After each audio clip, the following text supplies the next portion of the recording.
अब किसी की तबीयत ठीक नहीं है, सॉर्टेड, क्या थॉट क्रिएट करनी है। किसी ने शरीर छोड़ा है, अब कौन सी एनर्जी नॉर्मल है?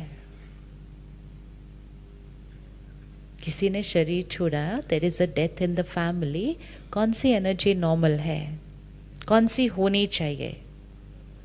अब हम कितने भी संकल्प कर लें, वो वापस नहीं आने वाले हैं।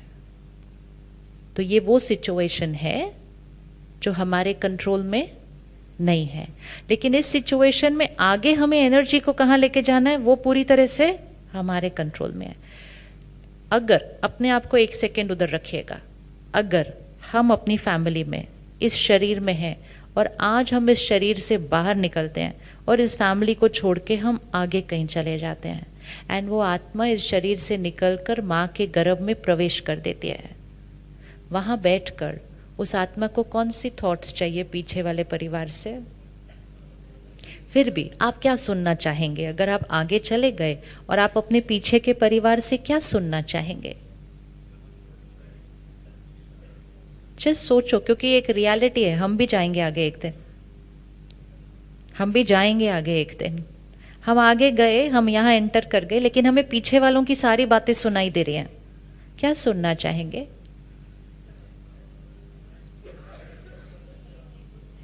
सिर्फ सिंपल बात है, आप घर छोड़ के दूसरे शहर चले जाओ थोड़े दिन, आप दूसरे देश चले जाओ थोड़े दिन, और आप फोन करो उनको और आप उनको पूछो कैसा है सब कुछ पीछे, आप क्या सुनना चाहेंगे? अगर आप जब उनको फोन करो तब वो बोले नलके में पानी नहीं है, ये गिर गया, वो टूट गया, ये ठीक नहीं हो रहा, वो ठीक नहीं हो रहा, आप क्यों चले गए, मुझे छोड़ के क्यों चले गए, प्लीज वापस आ जाओ, आपके बिना मेरा घर नहीं चलता, आपके बिना मेरा जीवन नहीं चलता, तो आप वहां बैठे कैसे हो जाएंगे? आप वहां बैठे कैसे हो जाएंगे? अब वहां बैठे तो आप फिर भी वापस आ सकते हैं, लेकिन that soul which has moved on the journey, वो वापस नहीं आ सकता। हमें उनको कौन सी थॉट्स भेजनी चाहिए? आपको मालूम है, माँ के गर्भ में जब वो आत्मा प्रवेश करती है, वो अपने नए शरीर से अभी कोई अटैच्ड नहीं है, नए परिवार को तो वो जानती भी नहीं है। तो soul in the womb is absolutely detached, and आत्मा जब डिटैच्ड होती है, उसकी कैचिंग पावर, वो हमारी हर थॉट कैच कर सकते हैं। इसीलिए दुनिया में कहते हैं जब कोई जाता है उनके लिए अच्छा अच्छा बोलो, किसी के जाने के बाद उसके लिए गलत नहीं बोलना चाहिए, क्योंकि जब वो यहाँ थे तब अगर हम उनके लिए गलत बोले, पता नहीं उनको तक पहुंचे या नहीं पहुंचे, लेकिन जब किसी ने छोड़ा शरीर उसके बाद तो हर थॉट पहुंचते हैं उनको। इसीलिए उसके बाद उनके लिए कभी गलत नहीं बोलना चाहिए, कभी गलत नहीं सोचना चाहिए, क्योंकि उनको पता चल जाएगा। अब वो आगे गए, गर्भ में है। अब अगर आप देखो, गर्भ के अंदर वो जो 9 मंथ्स की जर्नी होती है, हर मदर के लिए बहुत अलग अलग होती है। कई लोगों के लिए वो 9 मंथ्स बहुत कंफर्टेबल होता है, और कई लोगों के लिए वो 9 मंथ्स बहुत उतार चढ़ाव लेकर आता है।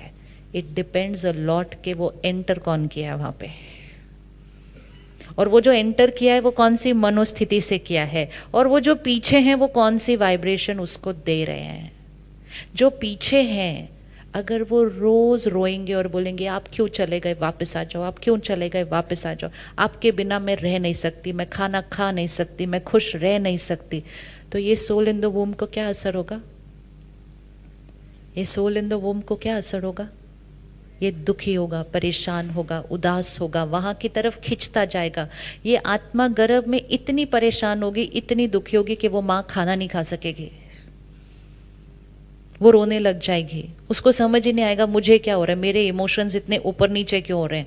वो मदर के इमोशंस नहीं होते, वो गर्भ में बैठी हुई उस आत्मा के इमोशंस ऊपर नीचे हो रहे होते हैं। तो पीछे वाले परिवार को क्या भेजना चाहिए? पीछे वाले परिवार को क्या भेजना चाहिए मैसेज? हम प्यार करते हैं ना उनसे, हम अगर प्यार करते हैं ना उनसे, तो हम उनके अच्छे के बारे में सोचेंगे। उनका वो कॉस्ट्यूम फिनिश हो गया, उनका नया कॉस्ट्यूम बहुत सुंदर बन रहा है, उनके लिए सब अच्छा हो रहा है आगे। हमारा रोल क्या है सिर्फ कि हमें उनको कौन सी एनर्जी भेजनी है। तो हमें क्या मैसेज भेजना चाहिए पीछे सब, हमें क्या मैसेज भेजना चाहिए पीछे सब, बोलिए एक बार, पीछे सब। आपको रोज एक थॉट भेजना चाहिए, हम सब बिल्कुल ठीक हैं। हम ये नहीं बोलते हम कैसे जिएंगे। सी थॉट, इसीलिए think right in every situation. हम सब बिल्कुल ठीक हैं। आपकी याद हमें हमेशा आएगी, याद तो हमेशा आएगी, लेकिन रोने वाली याद या प्यार वाली याद, दो बातों में तो फर्क है ना।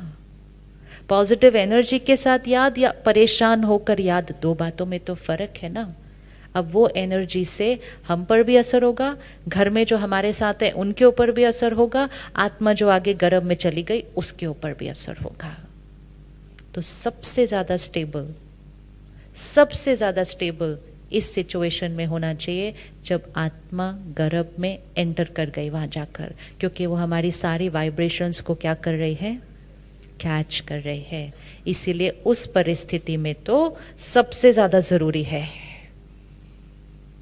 उस पर, क्योंकि वो एक परिस्थिति, वो एक ही परिस्थिति है सिर्फ जिसको हम कंट्रोल नहीं कर सकते, मतलब वो आत्मा वापस नहीं आ सकती है।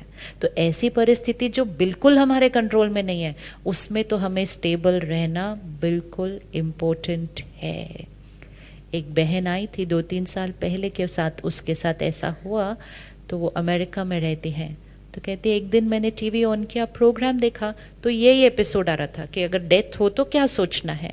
कहती है मेरे को समझ आ गई बात कि आत्मा जो आगे जाएगी उसको दर्द तो नहीं देना चाहिए।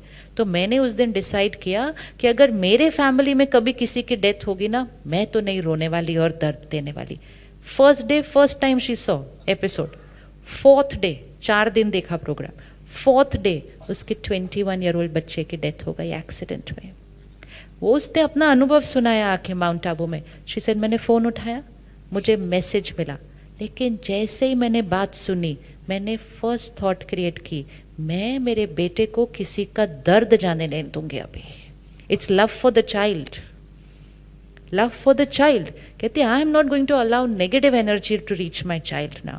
तो वो सेंटर पे गई, सेंटर की दीदियों से रिक्वेस्ट किया कि मेरे घर पे आकर ऐसी एनर्जी क्रिएट करो कि मेरे घर पे आकर कोई रोना नहीं चाहिए मेरे बच्चे के लिए। And she did it. आज 3 साल हो गए हैं। वो जाके परिवारों से मिलती है और उनको सिखाती है कि कैसे स्टेबल रहना है अगर उनके घर में कुछ हो जाए।